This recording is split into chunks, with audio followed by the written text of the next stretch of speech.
আপনারা যত যাই বলেন না কেন, এটা আমি মোটামুটি নিশ্চিত যে তারা ৩-৪ বছর স্মুথলি পার করবেন।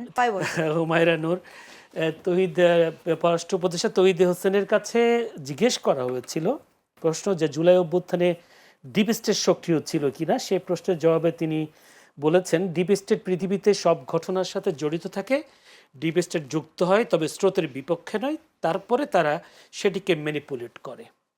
আপনারা তো সম্মুখ সারির যোদ্ধা ছিলেন জুলাই, কোনো ডিপ স্টেটের কোনো হদিস আপনাদের কাছে ছিল কিনা বা ডিপ স্টেট সম্পর্কে জানতেন কিনা? সমস্যা হচ্ছে এই ছাত্র জনতারা এই ডিপ স্টেটের রাজনীতিটা ওই সময়ে তারা জানার কথা না, বরং বিদ্যমান যে রাজনীতিবিদরা তারা এই খেলায় সম্মুখ সারির রোল প্লে করেছে ওই ডিপ স্টেটের সাথে সংযোগের ক্ষেত্রে। এটাই আমি মনে করি। তার এই জন্যই কারণ যে পার্লামেন্টে বসে যখন জনাব আন্দালিব রহমান পার্থ বলেছে যে ইট ওয়াজ প্ল্যান যে আমরা সামনে থাকবো না, ওরা সামনে থাকবে। তো আমি এক টাইমস আমার মনে হয় যে এখন যখন ওরা এই অভ্যুত্থানের দাবিদার হিসেবে নিজেদেরকে দাবি করে, তখন হয়তো ওনারা মনে করে যে ওদেরকে ইউজ করা শেষ, তো কি হয়েছে, এখন ওরা কেন এত চিল্লায়, ওদের রাজনীতি করার কোনো অধিকার নাই। এবং রাজনীতি করার অধিকার ওই ডিপ স্টেটের সাথে সংযোগ, তাদের সমস্ত প্ল্যানিং তারা করেছে বলে তারা যখন দাবি করে, তখন মনে হয় যে এই যে জুলাইয়ের ভাগাভাগি, জুলাইয়ের কৃতিত্ব নিয়ে ভাগাভাগি, এই ভাগাভাগির কারণেই কিন্তু আওয়ামী লীগ প্রাসঙ্গিক হয়ে উঠছে। আপা যেটা বললেন যে আওয়ামী লীগকে নিষিদ্ধ করা, এটা উনি সমর্থন করেন না। আওয়ামী লীগকে কিন্তু দল হিসেবে নিষিদ্ধ করা হয় নাই, এটা একটা ভুল মেসেজ। আওয়ামী লীগের কার্যক্রমকে নিষিদ্ধ করা হয়েছে। এবং আমার যেটা আমি একটু আগেও বলেছি, আবারও বলেছি, একটা বার আওয়ামী লীগ দলগতভাবে তারা বলুক যে তারা যা করেছে তারা ভুল করেছে, তারা কি বলেছে? আওয়ামী লীগের কোনো সমর্থক দিলেন জামাত তো চাই নাই ভুল, না জামাতের সাথে তুলনা, জামাতের সাথে যে তুলনা করেন, জামাতকে আপনি আমি অনেকবার বলতে শুনেছি যে ৭১-এ তাদের যে রোল ছিল সেই রোলের জন্য তারা অনুতপ্ত, তাদের সেই ভূমিকার জন্য বলছি আপা, বলছি জামাত এই কথা বলেছে। এবং জামাতের আগের জেনারেশন যারা বাংলাদেশি ছিল না, তারা এবং এই বাংলাদেশি জেনারেশন, তাদের মতাদর্শে অনেক পার্থক্য আছে। ওই অভ্যুত্থান থেকে শুরু করে এখন পর্যন্ত রাজনীতির মাঠে এই জেনারেশনের সাথে চলাফেরা করে ওইটুকু অনুধাবন করতে পেরেছি। তারপরেও আমি তাদেরকে ইন্ডেমনিটি দেওয়ার পক্ষে না। ওইটা তো সংসদে যখন আইনটা পাশ হয় তখনই আপনারা দেখতে পেয়েছেন। কিন্তু সেই জায়গায় আপনি জামাতের সাথে আওয়ামী লীগের তুলনা করতে পারবেন না। জামাত পাকিস্তানিদের সাথে মিলে, পাকিস্তানি যারা ছিল তারা মানে বাংলাদেশিদের হত্যা করেছে, আর আওয়ামী লীগ তো খুদ নিজের দেশের মানুষকে হত্যা করেছে, নিজের মানুষদেরকে নির্বিচারে। আপনি জানেন আওয়ামী লীগের অনেক পরিবারের এই যে একজন ছোট্ট একটা ছেলেটার নামটা আমি ভুলে গিয়েছি, ওর 18 হয়নি, ওই ছেলেটাকে যে গুলি করে মারা হলো, ওর পুরো ফ্যামিলি আওয়ামী লীগ করে। আওয়ামী লীগ কি, একজন পুলিশ কর্মকর্তা, তার ছেলেকে হত্যা করা হয়েছে, সে তো এই দেশের আইন শৃঙ্খলা বাহিনীর একজন রক্ষাকর্তা, তার ছেলেকেও তো এইভাবে নিহত হতে হয়েছে। তাহলে আপনি কি জবাব দিবেন, কার কাছে জবাব দিবেন?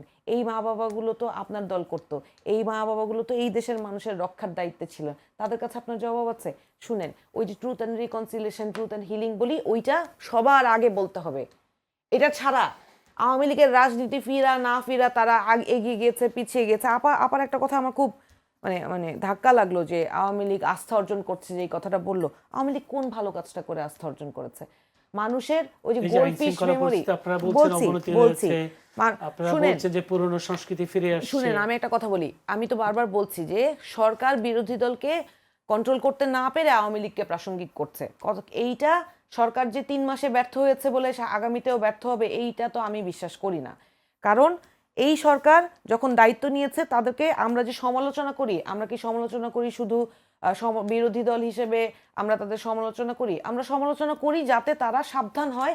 এবং আপনি মনে করেন আমাদেরকে তারা দমাইতে এখন মিথ্যা মামলা দেয়া, ওই যে আরাফাত বলেছিল না যে এই জুলাই আন্দোলনকারীরা, আরাফাত সাহেবই তো বলছিল না, নওফিল সাহেব, যাই হোক, তাদের দুজনের একজন বলেছিল যে এই যে যারা জুলাই আন্দোলনে অংশগ্রহণ করে এরা সবাই মাদকাসক্ত। আজকে ঠিক একই টোনে মোয়াজ্জেম হোসেন আলাল সাহেব বললেন মাদকাসক্ত। ওনারা ভুলে যান যে কাদের ত্যাগের কারণে তারা আজকে এই যে যারা বিদেশে ছিলেন, এই যে আমাদের স্বরাষ্ট্রমন্ত্রী থেকে শুরু করে এই দেশে যারা শান্তিতে একটা রাত, আমার নিজের পরিবারের সদস্যরা যারা একটা রাত শান্তিতে ঘুমাইতে পারে নাই, তারা যে এই মুক্তিটা পাইলো, সেই মুক্তির আলোর দিশারিদের তারা ভুলে যায়। কিন্তু এই সরকার, আমি সরকারকে অনুরোধ করে বলবো যে খাল কেটে কুমির আইনেন না, ওই কুমির আপনারা সামলাইতে পারবেন না। অসংখ্য ধন্যবাদ। আমার কাছে একদম সময় শেষ। একটি প্রশ্ন করে শেষ করতে চাই, যদিও একদম খুব ছোট্ট করে আর উত্তর একটা দেন। জিনিস আমি জাস্ট একটা কথা যেটা বলতে চাচ্ছিলাম, দুঃখিত, আমি সরি টু ইন্টারাপ্ট, সেটা হচ্ছে আওয়ামী লীগের উপর মানুষের বিন্দু মাত্র আস্থা ফেরার কোনো কারণ নাই। জি, জি। আওয়ামী লীগের যারা সমর্থক ছিল তারা হয়তো চুপ করে আছে, হয়তো বলতেছে না যে আওয়ামী লীগ অন্যায় করেছে, বিকজ ওরা ওই যে ধর্মের বিশ্বাসের মতো আওয়ামী লীগের বিশ্বাস, কিন্তু তারা অনুধাবন করে, বলে না। আওয়ামী লীগ যে তাদের নিজেদের পকেটের কত হাজার কোটি টাকা লুট করে বিদেশে পাচার করে এখন ওখানে বিলাসী জীবনযাপন করছে, কাউকে লাগবে না।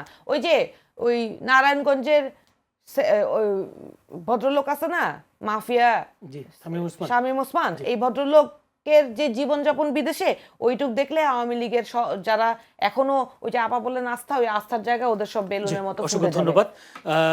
আপা, ছোট্ট প্রশ্ন, সেটা হচ্ছে যদি বলি একবার এক সময়ের বিএনপির আন্তর্জাতিক বিষয়ের সম্পাদক, এখন বর্তমানে যদিও তিনি স্বতন্ত্র প্রার্থী হয়ে সংসদ সদস্য আছেন, রুমিন ফারহানা, তিনি একটি টক শোতে বলেছেন যে বর্তমান সরকারের প্রতি তিনি অনাস্থার মতো বলেছেন যে বর্তমান সরকার 5 মাস টিকতে পারবে কিনা সন্দেহ প্রকাশ করেছেন।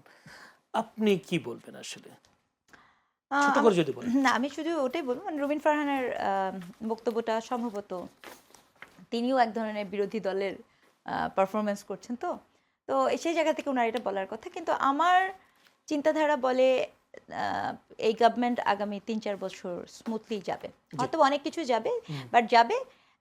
তার জন্য সবচেয়ে বড় চ্যালেঞ্জ হবে, আই মিন ইট, সবচেয়ে বড় চ্যালেঞ্জ হবে তার জন্য অর্থনীতি, যেটা সামনে বাজেট আপনি দেখতে পাবেন, মানে অনেক কিছু যেটা আছে যেটা আসলে তাকে সামাল দিতে তার ভীষণ রকমের বেসামাল দশা হওয়ার কথা। সেটা ঋণ পরিশোধের IMF এর বিশাল বড় ঋণের পরিশোধের আছে, হ্যাঁ, আদানির পরিশোধ আছে, এইগুলা উনি কিভাবে ডিল করবে।